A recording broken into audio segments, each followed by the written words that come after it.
So after you fill out your summary of services, you will access your Dropbox private shared folder and open up your ledger. And your ledger is important because this is where we record all incoming and outgoing money, and it is what I primarily use to base your paycheck off. And so for our example, we will have an entry on 3/18/20. So this column is the date of transaction, which is not always the date of service. So if you are transacting a payment from yesterday, then your date of service would be 3/17, but you would use today's date.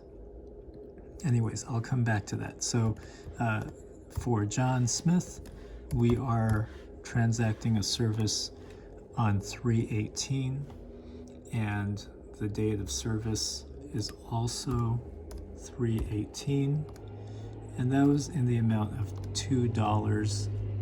And the transaction type, if we do cash or check, we'd select that, in which case it would be $2.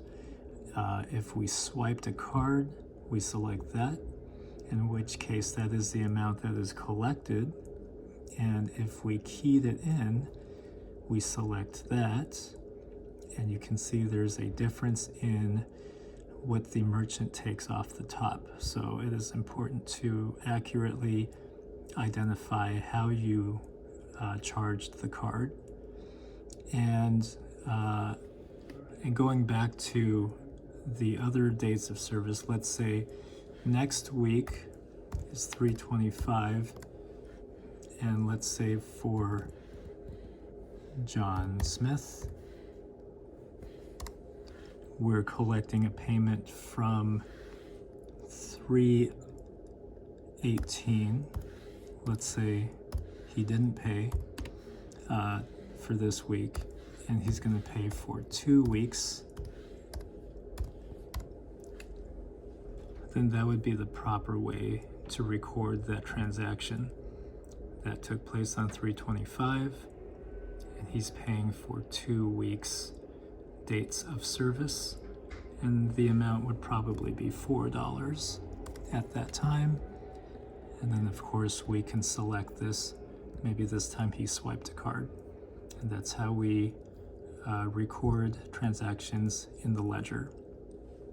I will periodically update the ledger with insurance reimbursements, and those will be in a blue font, and you can see what payments are coming in, and that will be used to tally your paycheck at the end of the month.